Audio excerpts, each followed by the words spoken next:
और इस काल ने हमें बिल्कुल परमात्मा से दूर कर दिया, उस परमेश्वर का और सतलोक का नामो निशान मिटा दिया। उसके लिए वो परमेश्वर स्वयं आते हैं और अपनी श्रेष्ठ आत्माओं को, अच्छी आत्माओं को, जो दृढ़ होती हैं, जो काल के जाल में दोबारा नहीं फंसते, उनको मिलते हैं। फिर उनको अपने ज्ञान से और सतलोक सचखंड से परिचित कराते हैं। फिर वो पुण्यात्मा अपने परमात्मा की महिमा गाते हैं, सुनाते हैं।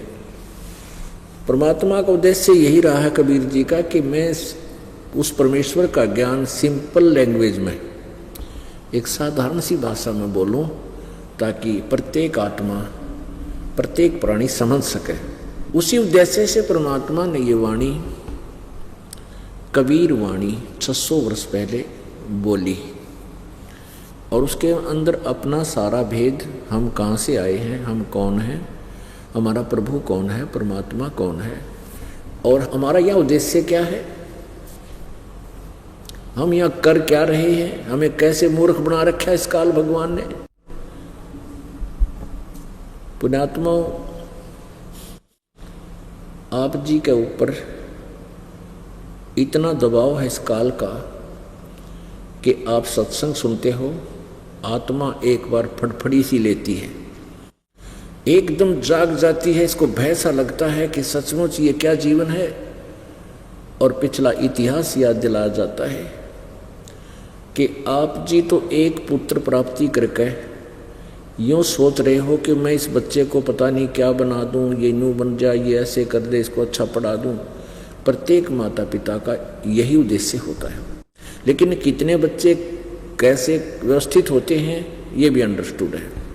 तो परमात्मा ने हमें यही बताया कि जो भी कुछ आपको मिल रहा है ये आपके पूर्व संस्कारों का परिणाम है, और वही मिलेगा चाहे कितना ही यत्न कर लो, कितना ही कुछ कर लो, उससे ज़्यादा आपको नहीं मिल पाएगा। हाँ, परमात्मा कबीर परमेश्वर की शरण में आने के उपरांत आप जी को आपके भाग्य से अतिरिक्त सुख तो मिल सकता है और दुख आपका निवारण हो जाएगा। उसके बाद की बातें हैं जब हम परमात्मा को पहचान कर उसकी शरण ग्रहण कर लेंगे। उससे पहले किसी को भी जो भी प्रारब्ध में लिखा है वही मिलेगा, चाहे कितनी यत्न कर लो, कितनी कोशिश कर लो और कितना ही कुछ आप तगड़मबाजी में डालो। तो परमात्मा हमें याद दिलाते हैं कि यहाँ तुम किस वस्तु को लेकर जीवित हो। परमेश्वर कबीर जी ने बताया है कि बिन उपदेश अचंभ है, बिन उपदेश अचंभ है, ये क्यों जीवित हैं प्राण, और भक्ति बिना काठौड़ है, ये नर नाही पाषाण। ओए होए, कितनी गहरी बात कही है कि बिना परमात्मा के नाम के ये प्राणी जीवित भी किस आशा के ऊपर है।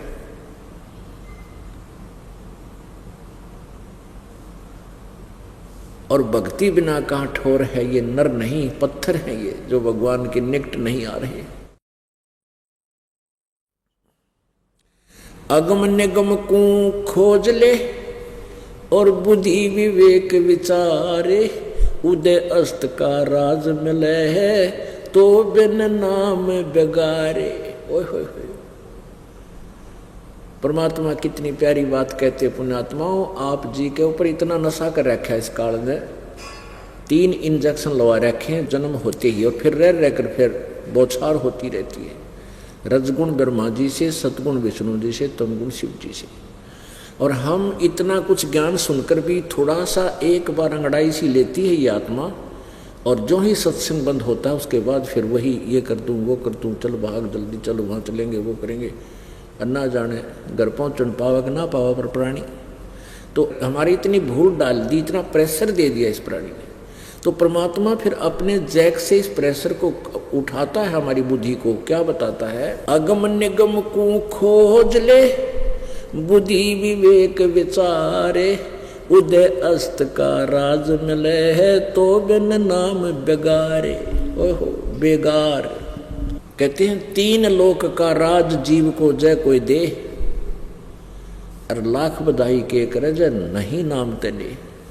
अपने आत्मा विचार करना, हम अपने जोड़ जुगाड़ में इस पेट के लिए, अपनी रोजी रोटी के लिए सारा जीवन बर्बाद कर देते और हमारा गुजारा बनता नहीं, कुछ ना कुछ त्रुटि रह ही जाती है और मृत्यु ही हो जाती है। लेकिन हम जो सोच रहे होते हैं वो कंप्लीट नहीं होता, और हो भी नहीं सकता, क्योंकि हम ऐसे स्थान पर रह रहे हैं जैसे सन 2000 के अंदर 26 जनवरी का वो दुखदायी दिन आज भी हृदय से हटता नहीं। भारतवर्ष अपना गणतंत्र दिवस मना रहा था और सुबह सुबह 8 बजे एक भूकंप आया गुजरात में। 3-3, 4-4 मंजिल के मकान बना रखे थे, कोठी, जिसमें सारा जीवन खो दिया था बनाते बनाते। और वो भूकंप के अंदर वो पूरा शहर का शहर नीचे उथल पुथल हो गया, दब गए। उन्हीं महलों के अंदर, मकानों, कोठियों के अंदर दब कर मर गए वो व्यक्ति जो सारा जीवन उन कोठियों बनाने पर लगे रहे। ओए होए भक्त आत्माओं, ये सत्संग के जो वचन है परमात्मा की अमृतवाणी के, ये एंटीबायोटिक है। ये हमारे नशे को उतार देंगे, लेकिन हमने प्रॉपरली ट्रीटमेंट कराना पड़ेगा, लगातार यहाँ आना पड़ेगा। सत्संग से जाने के बाद तो वह संसारिक व्यक्ति ही आपको मिलते हैं।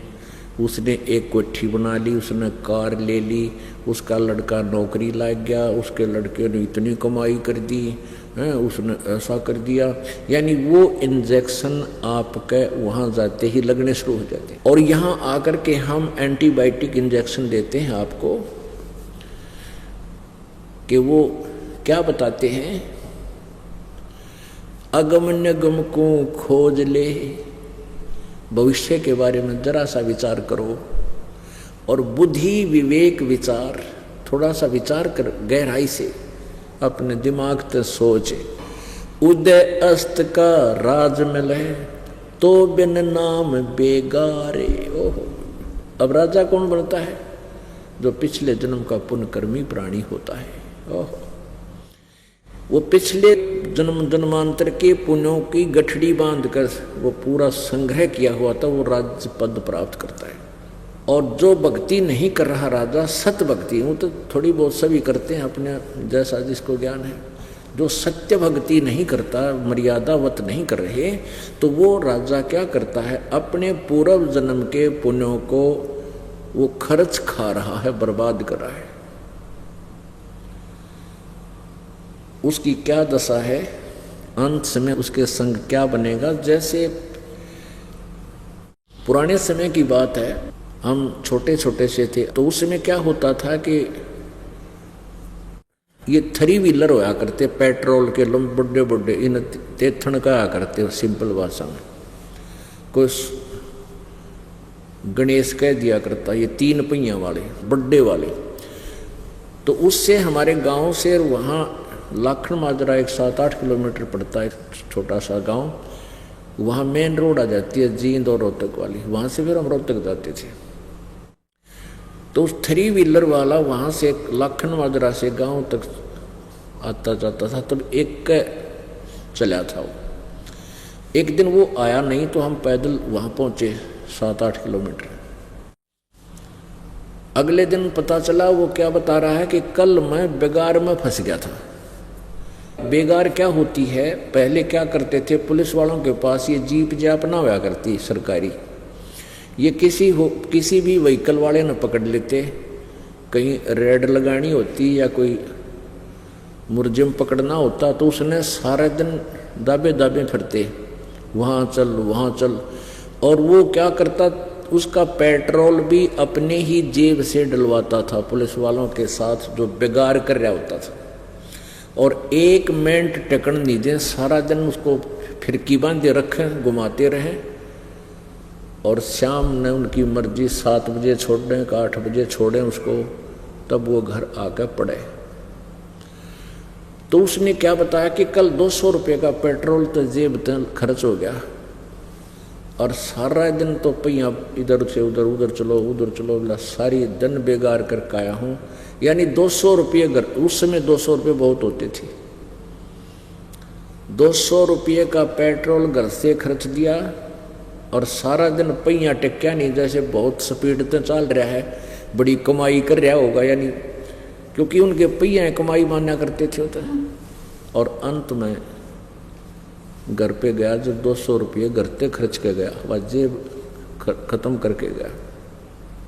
तो ऐसे ही वो राजा जो भक्ति नहीं करता, वो सारा दिन हमने ये दिखा है जैसे ये बहुत बड़ा इधर जा रहा है, ऊँ करती गाड़ियाँ पीछे चल रही सर, पता नहीं है हेलीकॉप्टर में चल रहा है। यो तो बेगार करे है अपने 200 रुपये खर्च के और मुंह लटका के घर ने जाएगा, यानी अपने पुण्य समाप्त बर्बाद करके ये खाली होकर जाएगा, बेगार कर रहा है। इस बेगार को आप समझ गए होगे, इस डेफिनेशन डिफाइन जो करती है। तो यहाँ परमात्मा कहते हैं अगम निगम को खोज ले बुद्धि विवेक विचार, और उदय अस्त का राज मिले तो बिन नाम बेगार। अपने पुण्यों को बर्बाद कर रहा है और सारा दिन पंजा टेकता नहीं, नून भाग ले इधर भाग ले, 100 टेंशन उसके माइंड में रहती है, 100 टेंशन। दारू पी का पांडा छुटा हुआ रात में। और वर्तमान के तो बुरा हाल हो रहा है इन लोगों का, ये बेसिक मंत्री मुख्यमंत्री बने फिरते हो, प्रधानमंत्री, इनको एक पल की चैन नहीं है, शांति हो सके। इस माया, जहाँ माया का समावेश है वहाँ तो आग लगी पड़ी है सबके प्राणी, सब प्राणियों। और बुद्धिमान राजाओं ने तो राज त्याग दिए थे शांति प्राप्ति और परमात्मा के पाने के लिए।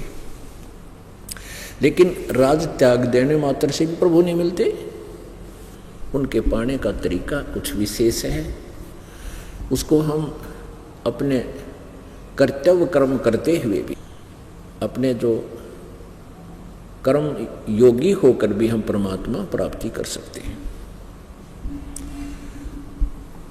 अब क्या बताना चाहते हैं प्रभु?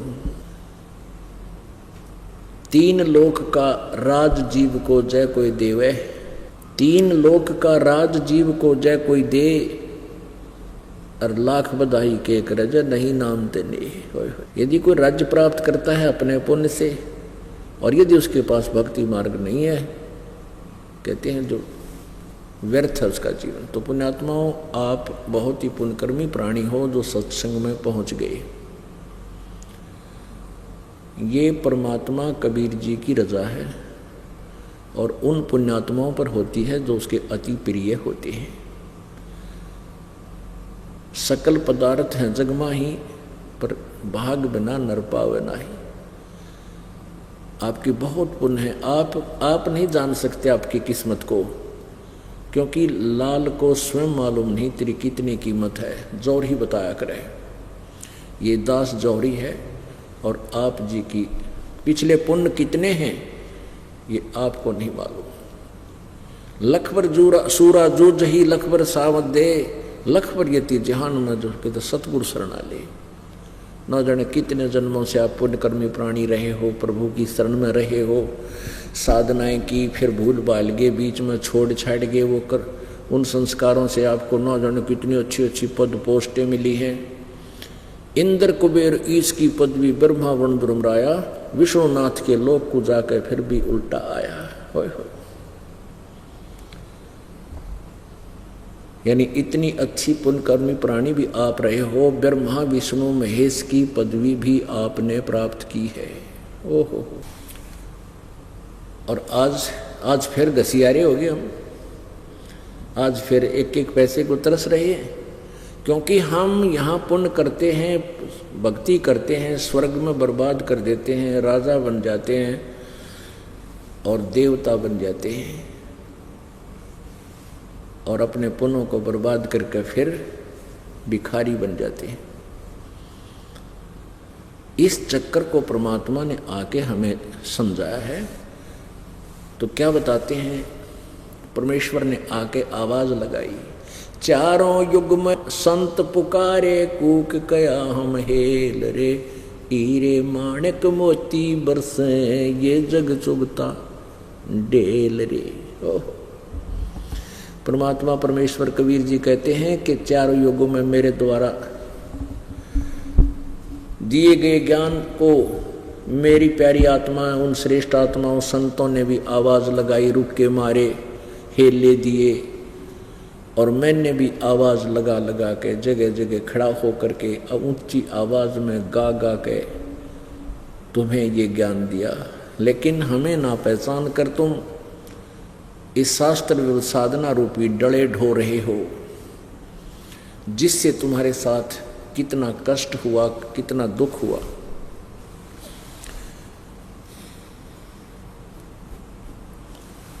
परमात्मा ने आके हमें बताया, मन तू चल रे सुख के सागर, जहाँ शब्द सिंधूरत नागर। मन तू चल रे सुख के सागर, जहाँ शब्द सिंधूरत नागर। चल रे सुख के सागर। सुख सागर, सागर तो आप समझते हो समुद्र। समंदर में आप जब जहाज में कोई बैठकर गया हो और चला जा 200 किलोमीटर समुद्र के बीच में, समुद्र में, तो वहाँ फिर कुछ दिखाई नहीं देता, केवल जल ही जल, जल ही जल, जल ही जल, या वो जहाज दिखाई देता है। तो वहाँ सतलोक के अंदर सुख ही सुख, सुख ही सुख, वहाँ दुख नाम की चीज नहीं, जहाँ हम रहते थे। और उस सुख को अब यहाँ ढूंढ रहे हम। आप जिस सतलोक में रहा करते थे सभी, ऐसा ही आपका शरीर था, लेकिन वो शरीर का मटेरियल दूसरा था। ये तो है 5 तत्वों से, मिट्टी से कच्चा घड़ा समझ लो, और वो सोने का बना हुआ हो, यानी उसमें ना बीपी आई हो, ना लो हो, ना जाड़ पड़वानी, ना दांत निकलवाने, ना किसी प्रकार की कैंसर, ना टेंशन। वो एक तत्व से बना हुआ नूरी शरीर होता है। वहाँ वृद्ध अवस्था नहीं आती, वहाँ मौत नहीं होती। ये 2 ही सबसे बड़े शत्रु हैं इस प्राणी के, मौत और बुढ़ापा। वहाँ ये नहीं होगा। और जहाँ ये दोनों हैं वहाँ सुख हो नहीं सकता, चाहे कितनी बात बना ले। और परमात्मा की भक्ति से अब आप साधना करोगे तो यहाँ भी सहारा मिलेगा आपको। आपकी मौत अन्य प्राणियों की तरह नहीं होगी, यदि आप सतभक्ति नियम से, अंतरात्मा से, सच्ची लगन से अंतिम श्वास तक करते रहोगे। और वृद्धावस्था में भी आपको बहुत सहारा मिलेगा, बहुत सहयोग मिलेगा परमात्मा की भक्ति का, शक्ति का। बहुत ही अच्छी तरह टाइम पास हो जाएगा, अन्यथा तो बुरा लोग को मर्या करे प्राणी।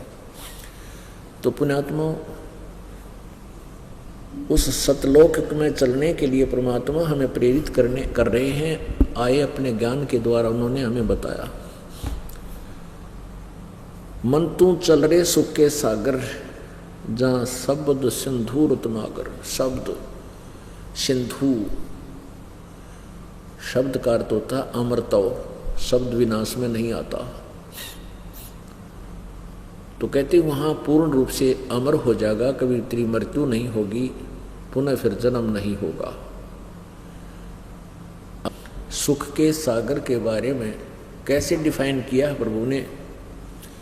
शंखों लहर मेहर की उपजे, कहर नहीं जा कोई, दास गरीब अचल अविनाशी, सुख का सागर सोई। कभी आप एकांत में बिल्कुल शांत वातावरण में बैठे हो, अकेले हो, एक ऐसी हिलोर अंदर से उठती है, ना कोई शत्रु नजर आता है, ना किसी के साथ विरोध रहता है, सब अपने से महसूस होते हैं। इतना आनंद आता है, ओहो। कोशिश करने पर भी किसी के प्रति राग द्वेष नहीं बनता, लेकिन वो होती है थोड़े से समय की, फिर उसके बाद फिर वही कैर टूट जाता है, उसको ऐसे कर दूंगा, उसको ऐसे कर दूंगा, वो नुकसान हो गया, फलाना ऐसा हो गया। तो सतलोक के अंदर परमात्मा बताते, शंखों लहर मेहर की उपजे, सबके ऊपर रहम मेहर सी हो जाती है उस एक छोटी सी हिलोर में, यानी कुछ समय के लिए। तो ऐसी वहां शंखों लहर मेहर की उपजे, और कहर नहीं जा कोई। दास गरीब, परमात्मा कबीर परमेश्वर जी ने गरीबदास जी महाराज जी को अपना ज्ञान दिया था, इनके कंप्यूटर में, इनके अंतःकरण में फीड कर दिया था। अब उसको गरीबदास जी बता रहे हैं, दास गरीब अचल अविनाशी, वो सुख का सागर सोई, सुख का सागर। जब तक आप ये सत साधना नहीं करोगे जो दास आपको बताने के लिए भेजा है प्रभु ने, तब तक आपकी दुर्गति समाप्त नहीं हो सकती। चाहे आप ब्रह्म तक की साधना करके ब्रह्मलोक में जा सकते हो, वहाँ पर देव पद प्राप्त कर सकते हो, इंद्र बन सकते हो, धन का देवता कुबेर बन सकते हो, देव धन का मंत्री जैसे वित्त मंत्री होता है। लेकिन उसके बाद फिर क्या बनोगे? पशु बनोगे, पक्षी बनोगे, गधे बनोगे, कुत्ते बनोगे, सुअर बनोगे। ओए होए, क्या बताया परमात्मा ने? कोटि जन्म तन भर मत होगे, कुछ ना हाथ लग्या रे, कुकर सुकर खरबया बोरे, कौआ हंस बुगारे। कोटि जन्म तू राजा कीन्या, मिटी न मन की आशा, भिक्षुक होकर दर दर घूम लिया, ये मिला न निर्गुण रासा। इंद्र कुबेर ईश की पदवी, ब्रह्मा वरुण ध्रुव राया, विष्णुनाथ के लोक को जाके तो फिर भी उल्टा आया। असंग जन्म तन मर्त्या होगे, जीवित क्यों न मरे रे, द्वादश मध्य महल मठ बोरे, बहुर न देह धरे रे। दोजक बहिष्ट सभी तय देखे, राजपाट के रसिया, तीन लोक से तरपत नाही, ये मन भोगी खसिया। सतगुरु मिले तो इच्छा मेटे, पद मिल पदे समाना, चल हंसा उस लोक पठाऊं जो आदि अमर अस्थान। चार मुक्ति जहाँ चंपी करती, माया होरी दासी, दास गरीब अभय पद पर सब मिले, राम अविनाशी। गीता जी अध्याय नंबर 15 के श्लोक नंबर 1 से 4 में क्या बताया है कि उल्टा लटका हुआ संसार रूपी वृक्ष है। इसकी ऊपर को जड़ें तो पूर्ण परमात्मा समझो, नीचे तीनों गुण रूपी रजगुण ब्रह्मा, सतगुण विष्णु, तमगुण शिवजी रूपी शाखा समझो,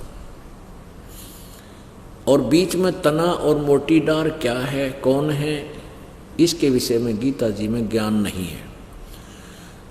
उसके लिए गीता जी अध्याय नंबर 15 के श्लोक नंबर 1 में कहा है कि जो इस संसार रूपी वृक्ष के सभी पार्ट्स के विषय में, सभी विभागों को भिन्न भिन्न बतावेगा, स वेदवित, वो वेद के तात्पर्य को जानने वाला है, अर्थात वो तत्वदर्शी संत है। गीता जी अध्याय नंबर 4 के श्लोक नंबर 34 में गीता ज्ञान दाता ने कहा है कि जो अध्याय नंबर 4 के श्लोक 32 में जिस सच्चिदानंद घन की वाणी अर्थात तत्व ज्ञान के विषय में जिक्र किया है, उस तत्व ज्ञान को तू तत्वदर्शी संतों के पास जाकर समझ, उनको दंडवत प्रणाम करने से, कपट छोड़कर नम्रतापूर्वक प्रसन्न करने से वो तत्वदर्शी संत तुझे तत्व ज्ञान का उपदेश करेंगे। इससे सिद्ध है कि गीता जी का ज्ञान कंप्लीट नहीं है। वो गीता ज्ञान दाता खुद कह रहा है कि उस पूर्ण परमात्मा की जानकारी, संसार रूपी उल्टे लटके संसार रूपी वृक्ष की सृष्टि रचना समझो, वो तत्वदर्शी संत से पूछो। और वो तत्वदर्शी संत होगा कैसा? 15वें अध्याय के प्रथम श्लोक में बताया है कि जो उल्टे लटके हुए संसार रूपी वृक्ष के सभी पार्ट्स ऑफ द बॉडी, उस ट्री के सब पार्ट्स को बता देगा, वृक्ष के सब विभागों को बताएगा, स वेदवित वो तत्वदर्शी संत है। तो परमात्मा 600 वर्ष पहले कबीर जी अपनी उस अमृत वाणी में, तत्व ज्ञान में, कबीर वाणी में बताया है, अक्षर पुरुष एक पेड़ है, निरंजन बाकी डार, और तीनों देवा शाखा है, भाई पाते रूप संसार। उस परमेश्वर ने स्वयं आकर अपने द्वारा रची हुई सृष्टि को बताया। क्या बताया कि अक्षर पुरुष एक पेड़ है, जो जमीन से बाहर नजर आता है उसको हम वृक्ष बोलते हैं, पेड़ बोलते हैं। और जड़ गुप्त होती हैं, हिडन होती हैं, वो जमीन के अंदर होती है। तो इस ऊपर का क्या बताया कि अक्षर पुरुष जो तना है वो तो समझो अक्षर पुरुष है, और उस तने के ऊपर जाके मोटी डार होती हैं, उनमें से एक मोटी डार समझो ज्योति निरंजन है, और उस डार के फिर 3 शाखा हों, रजगुण ब्रह्मा, सतगुण विष्णु, तमगुण शिव जी। ये तीनों देवता शाखा हैं, और फिर आगे पात रूप संसार। अक्षर पुरुष एक पेड़ है, निरंजन वा की डार, निरंजन कहते हैं ब्रह्म को, ज्योति निरंजन काल को, और तीनों देवा शाखा हैं ये पात रूप संसार। पुण्यात्माओं, हमारे अंदर अज्ञान का ढेर हो चुका है, और इसको हम असंग जन्मों से अपने अंदर समाते आ रहे हैं। और इस जन्म में भी कोई 20 वर्ष का, कोई 30 वर्ष का, कोई 50 वर्ष का, कोई 40 वर्ष का, कोई 60 वर्ष का, कोई 70 वर्ष का हो चुका है, और उस अज्ञान को ही हम अपने अंदर जमा कर रहे थे। उस अज्ञान को हटाने के लिए हमने रह कर ये प्रमाण परमात्मा के देखने पड़ेंगे।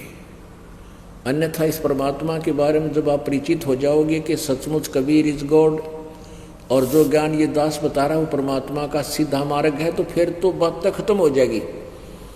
जैसे हम हिंदू धर्म में जन्म होने के कारण राम कृष्ण जी के बारे में जो भी कोई कहा करता ये सर्वेश्वर हैं, महेश्वर हैं, इनका कोई माता पिता नहीं, ब्रह्मा विष्णु महेश जी की ये सर्वेश्वर हैं, ये सब कुछ यही रचने वाले, हम सब मान बैठे थे कि सचमुच ऐसा ही है। और इसके विपरीत अब हमें पता चला कि ये तो ब्रह्मा विष्णु महेश तो नासवान है, इनकी जन्म मृत्यु होती है, ये सर्वेश्वर नहीं है, इनकी पूजा से जीव को लाभ नहीं हो सकता, मोक्ष नहीं हो सकता। तो इस ज्ञान को सुनते ही एकदम धक्कदेसी होती है, क्योंकि हमने अज्ञान घना सुन रखा है। और जब हम अपनी आंखों देखेंगे, अपने सदग्रंथों को पढ़ेंगे, तो एक बार तो पढ़कर भी विश्वास नहीं होता, हम इतने उल्टे ज्ञान में रंगे जा चुके। इसके लिए दास रह कर आपका रेग मार रहा, जैसे पुराने पेंट ने उतारने के लिए ओरिजिनल पेंट तभी रुकेगा जब आपके खूब रेग मार कर, अर्थात रह कर ये सत्संग सुना कर, प्रमाण दिखा करके आपके हृदय में ये जचाया जाएगा कि अब हम जो करने जा रहे हैं वो सत्य है, वो सच्ची साधना, सीधा मार्ग है, तो तभी आप इस मार्ग पर रुक पाओगे, नहीं तो कोई भी भ्रमित कर देगा आपको। और जब तक हम डगमग रहेंगे हम मोक्ष भक्ति नहीं कर सकते। गीता जी अध्याय नंबर 2 के श्लोक नंबर 53 में कहा कि अर्जुन, जब भिन्न भिन्न प्रकार के भ्रमित करने वाले वचनों यानी ज्ञान से तेरा मन हटकर एक तत्व ज्ञान पर रुक जाएगा, परमात्म तत्व के ऊपर तू रुक जाएगा, तब तो तू भक्त होगा, तब तो तू योग को प्राप्त होगा, यानी भक्ति तुझे प्राप्त होगी, मिलेगी। तो सबसे पहले ये दास चाहता है कि आपको भिन्न भिन्न प्रकार के जो भ्रमित करने वाले वचनों से हटा के एक परमात्मा के तत्व ज्ञान पर आपको दृढ़ करूं। उसके लिए प्रमाण दिखाई जाती। परमेश्वर कबीर जी ने आकर के वो प्रमाण दिया कि वो तत्वदर्शी संत की भूमिका भी स्वयं ही कर गए थे। एक अच्छे दास की भूमिका भी उन्होंने की, एक अच्छे नागरिक की भूमिका भी उन्होंने की। हमें रहनी करनी, हमारे विचार कैसे हों, कितनी सहनशीलता हो, ये सभी उस परमेश्वर ने स्वयं ही एक भूमिका की, एक अभिनय करके हमें दिखाया। तो उस परमेश्वर ने ही 600 वर्ष पहले बताया, जो गीता जी के अध्याय नंबर 15 के श्लोक नंबर 1 में है कि जो उल्टा लटके हुए संसार रूपी वृक्ष के सभी पार्ट्स को बता देगा, वह वेदवित है, वो तत्वदर्शी संत है। तो वो भूमिका परमात्मा स्वयं ही कर गए थे 600 वर्ष पहले, और उस अपनी सच्चिदानंद घन की वाणी यानी सूक्ष्म वेद में लिख गए थे, जो आज दास आपको पढ़ कर सुना रहा है। अक्षर पुरुष एक पेड़ है, निरंजन वा की डार, और तीनों देवा शाखा हैं ये पात रूप संसार। रजगुण ब्रह्मा, सतगुण विष्णु, तमगुण शिव जी, ये तीनों देवता शाखा है इस वृक्ष की। आप देखिएगा,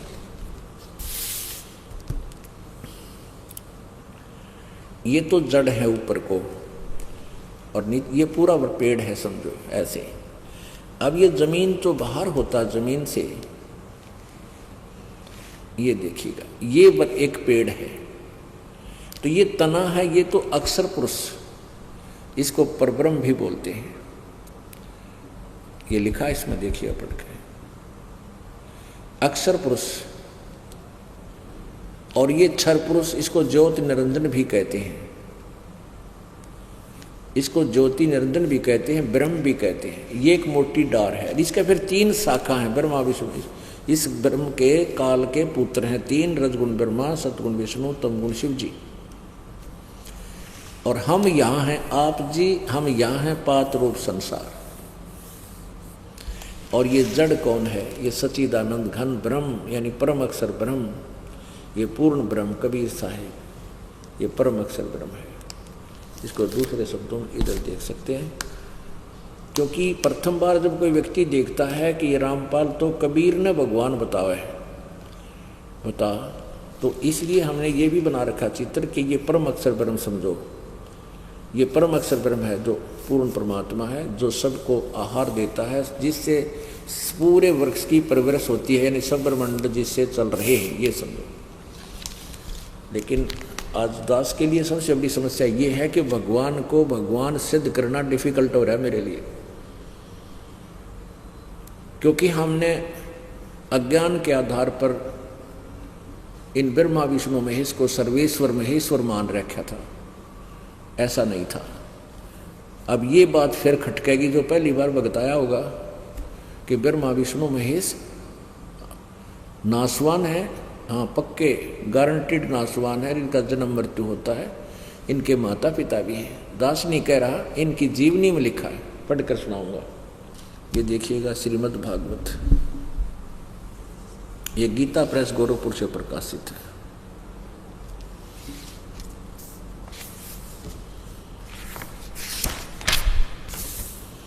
श्रीमद् देवी भागवत, संपादक हनुमान प्रसाद पोदार, चिमनलाल गोस्वामी।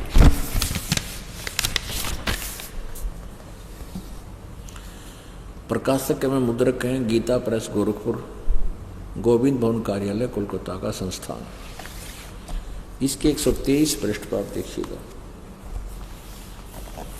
सकंद तीसरा सकंद 123 पृष्ठ पे, यहीं पर देखिएगा। विष्णु भगवान अपनी माता दुर्गा की महिमा करते हुए बोल रहे हैं, तुम शुद्ध स्वरूपा हो, यह संसार तुम ही से उद्भासित हो रहा है। मैं ब्रह्मा और शंकर हम सभी तुम्हारी कृपा से विद्यमान हैं। हमारा आविर्भाव अर्थात जन्म, तिरोभाव मीन मृत्यु हुआ करता है। हमारा तो जन्म और मृत्यु होता है, केवल तुम ही नित्य हो, जगत जननी हो, प्रकृति और सनातनी देवी हो। भगवान शंकर बोले,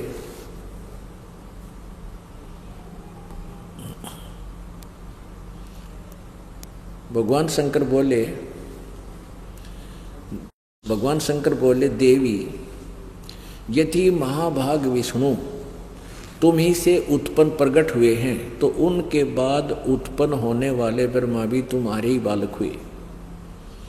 फिर मैं तमोगुणी लीला करने वाला शंकर क्या तुम्हारी संतान नहीं हुआ? अर्थात मुझे भी उत्पन्न करने वाली तुम ही हो।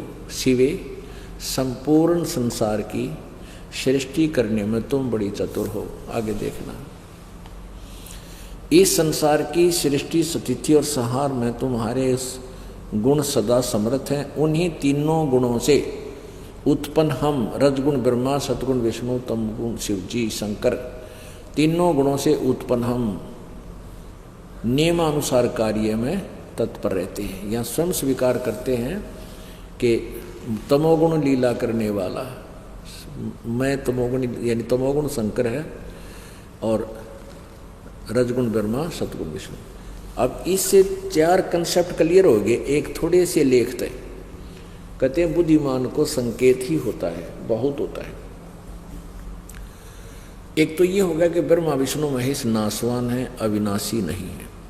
दूसरा ये हो गया कि दुर्गा इनकी माता है। तीसरा ये हो गया कि रजगुण ब्रह्मा है, सतगुण विष्णु, तमगुण शिव जी। चौथा ये हो गया कि ये नियमित कार्य कर सकते हैं, ना किसी का घटा सकते, ना किसी का संस्कार बढ़ा सकते।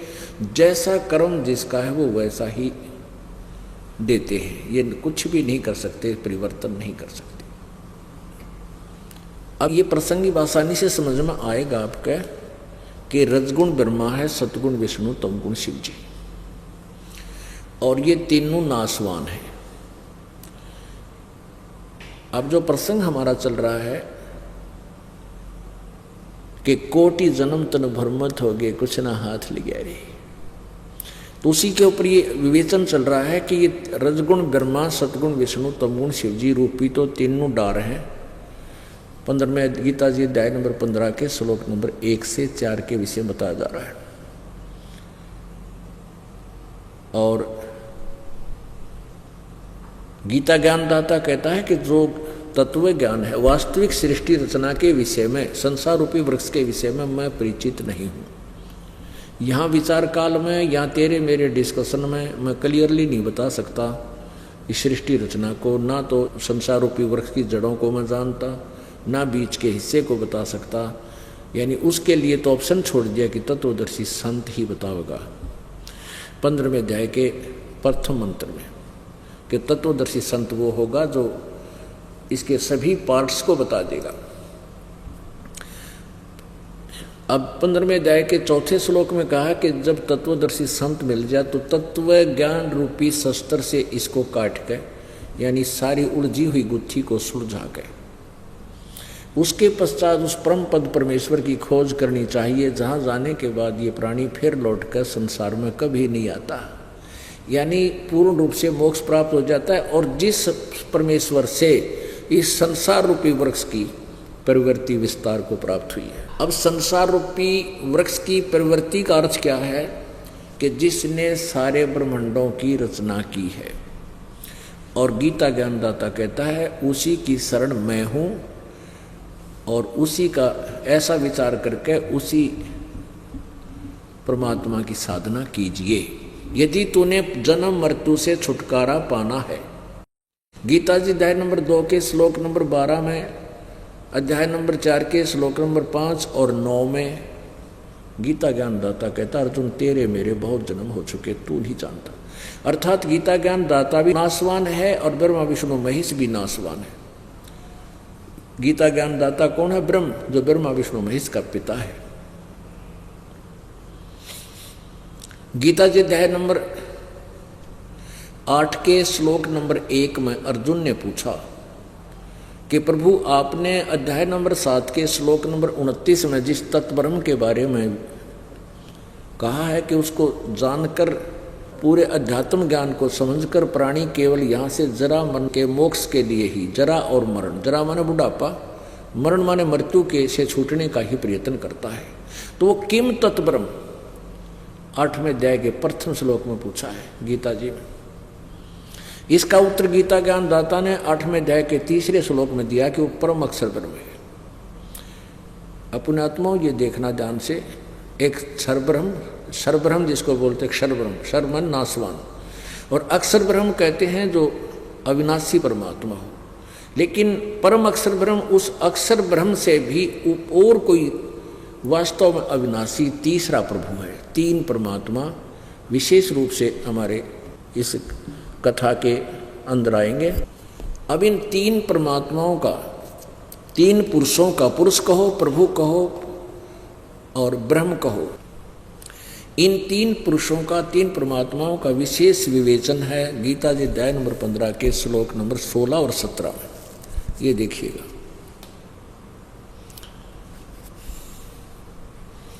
श्रीमद् भगवत गीता, गीता प्रेस ग्रुप से प्रकाशित है।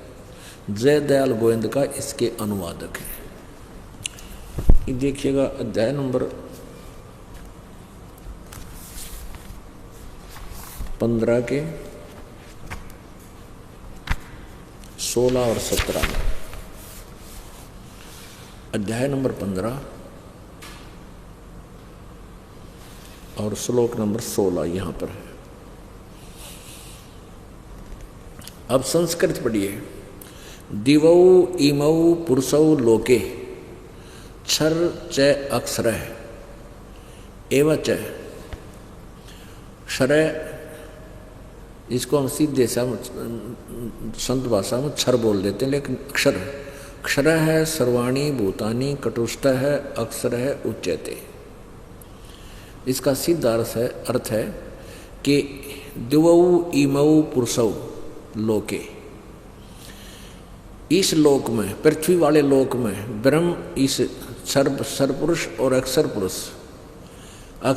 और सर पुरुष के लोक को, पृथ्वी लोक को नासवान लोक, एक ही लोक बोला है।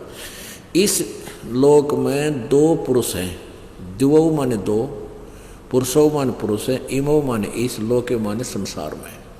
एक सर एक अक्षर, इसको हम सरपुरुष और अक्षर पुरुष भी कह सकते हैं।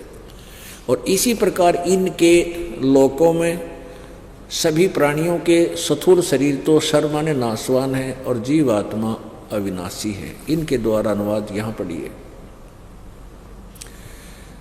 ये 15वें अध्याय का 16वां। इस संसार में नासवान और अविनाशी भी ये दो प्रकार के पुरुष हैं। पुरुष माने प्रभु, पुरुष माने परमात्मा, दो प्रकार के स्वामी हैं, प्रभु हैं, एक सरपुरुष और एक अक्षर पुरुष।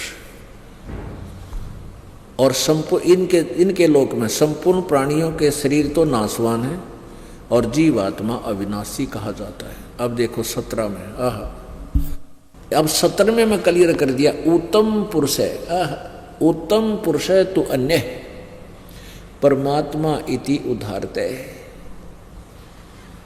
ये लोकत्रयम आविश्य विवर्ती अव्यय ईश्वर है।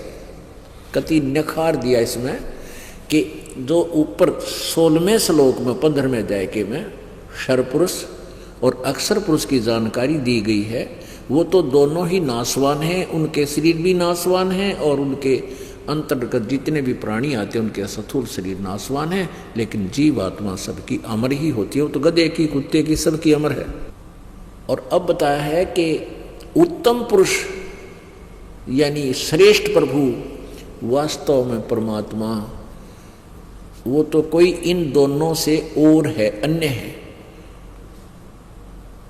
और जिसको परमात्मा कहा जाता है। और वही तीनों लोकों में ये लोक त्रय आवश्य विभर्ति अवैश्वर है, जो तीनों लोकों में प्रवेश करके सबका धारण पोषण करता है, वो अविनाशी परमात्मा। अवय माने अविनाशी।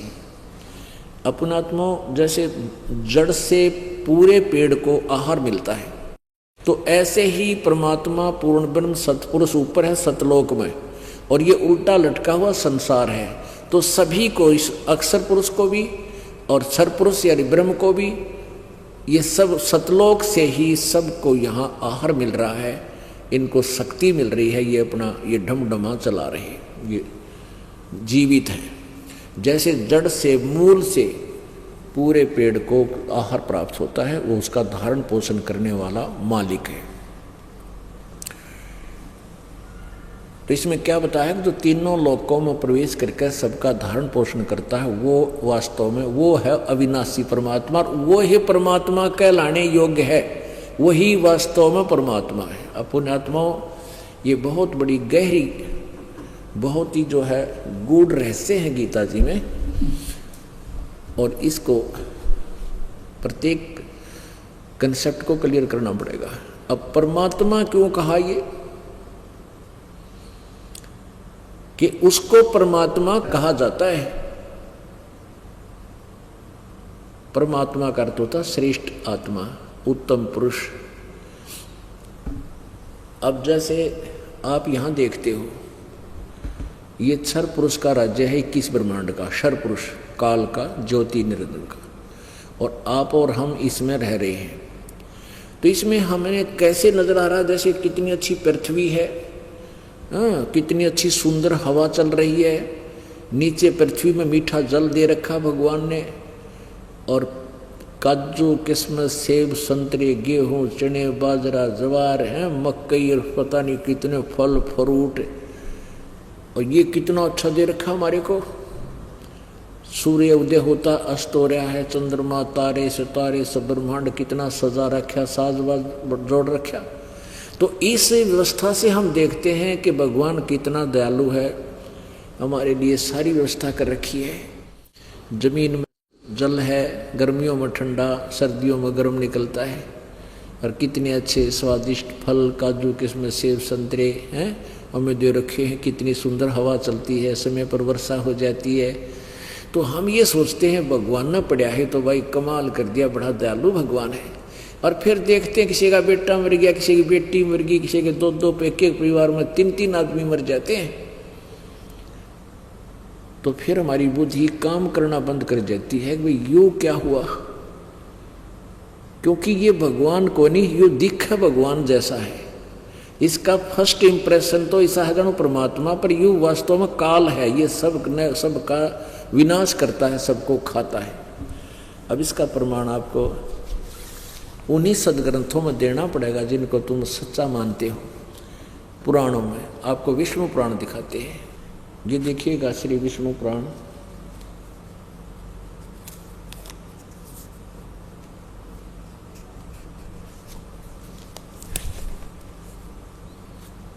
ये देखिएगा श्री विष्णु पुराण।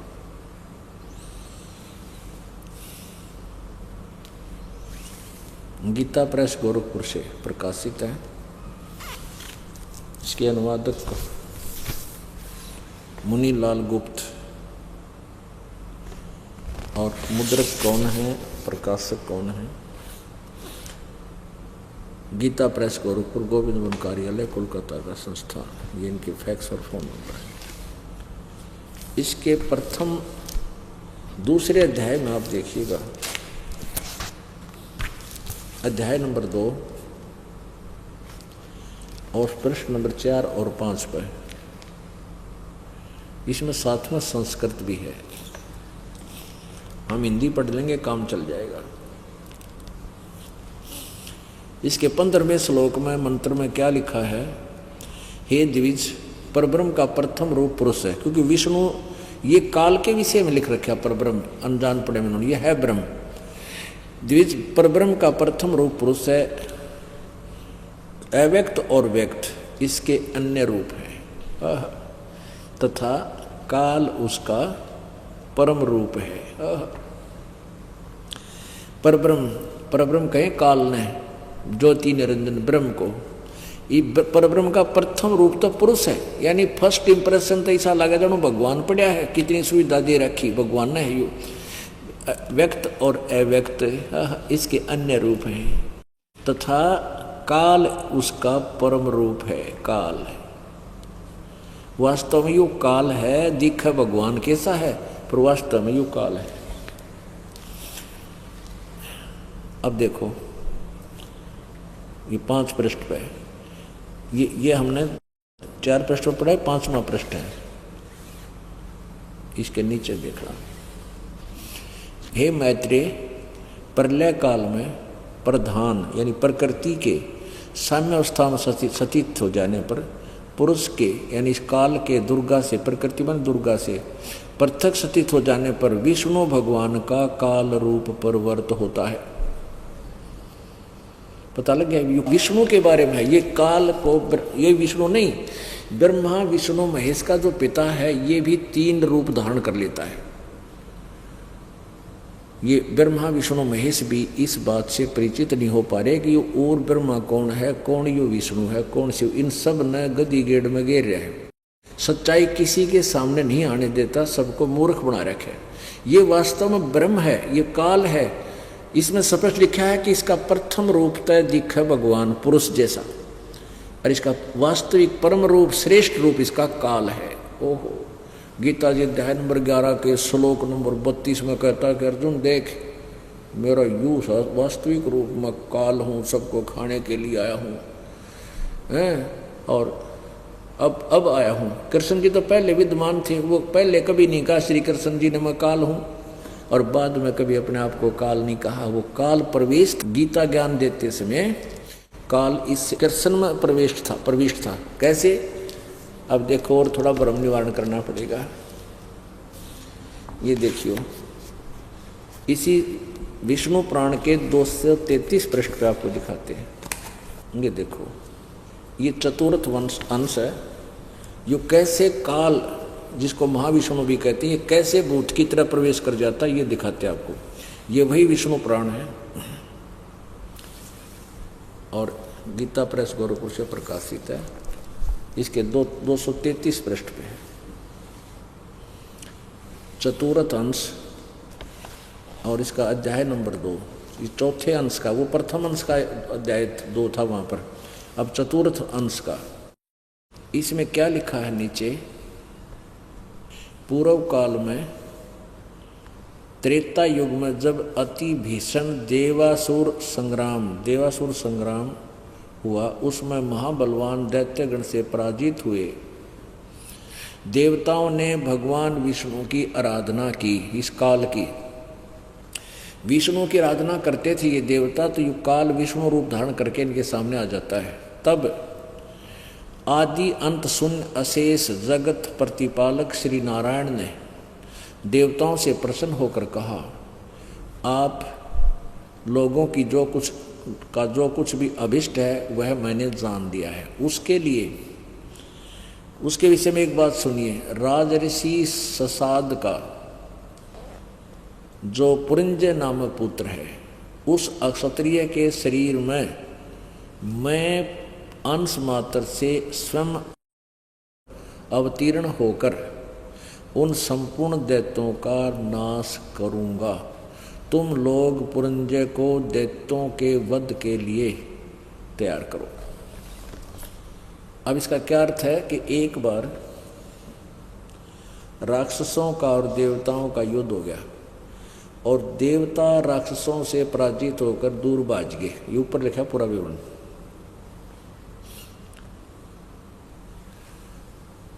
ये दूर भाग गए, तो वहां बैठकर इन्होंने विष्णु जी की आराधना की। तो ये काल क्या करता है कि किसी को विष्णु रूप में दर्शन दे देता है, किसी को शिव रूप में, किसी को ब्रह्मा रूप में। तो देवताओं के सामने ये विष्णु रूप में प्रकट होकर काल बोला कि तुम ससाद का जो पुरिंजय नामक पुत्र है उसने लड़ाई के लिए तैयार कर लो, मैं उसमें भूत की तरह प्रवेश होकर के उन सब ने पराजित कर दूंगा। यू काल बोला और ऐसा ही हुआ। आगे देखो 243 पृष्ठ पे।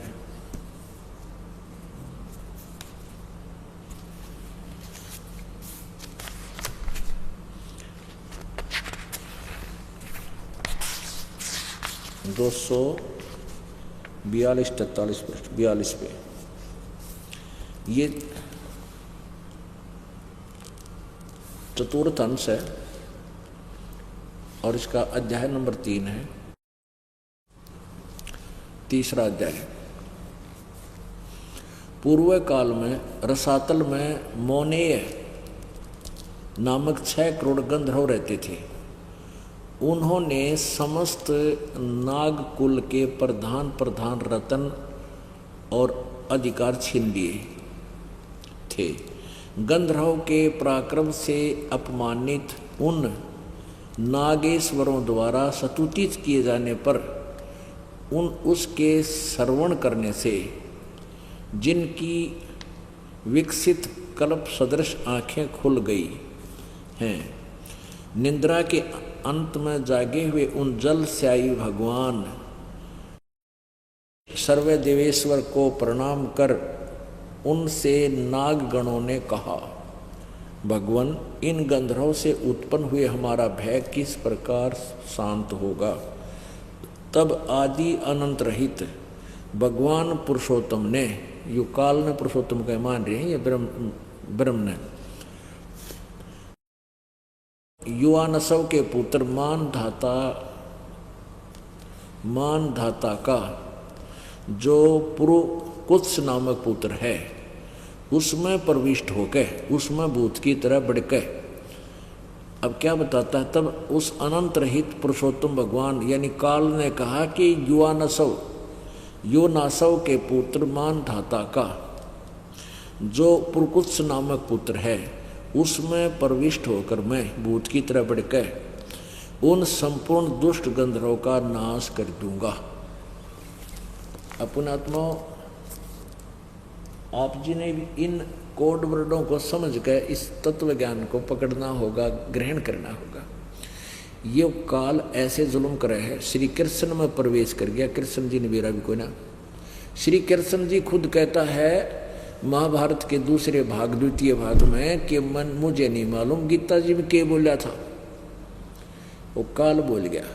तो ये क्या कहता है कि अर्जुन में बढ़ा हुआ काल हूं और सबको खाने के लिए आया हूं। अब श्री कृष्ण जी ने पहले अपने आप को कभी काल नहीं कहा, और महाभारत के बाद कदे काल नहीं कहा, युद्ध होने के बाद। तो ये काल जो है, अब ये कहते हैं ना प्रथम रूप तो इसका भगवान जैसा दिखे, और वास्तविक रूप इसका काल है। और अर्जुन 11वें अध्याय के गीता जी के 21वें श्लोक में कह रहा कि भगवान आप तो इन देवताओं को भी खा रहे हो, आप तो इन ऋषियों को भी खा रहे हो, और आप कैसे ही ये मंगल उत्तम उत्तम स्तोत्रों द्वारा, वेदों के मंत्रों द्वारा आपकी स्तुति कर रहे हैं, मंगल कामना कर रहे हैं, कह रहे हैं बख्श दो, मंगल हो, लेकिन आप तो इनको भी खा रहे हो। तब ये कहता अर्जुन मैं तो काल हूँ भाई, सबको खाऊंगा, किसी को नहीं छोड़ूंगा।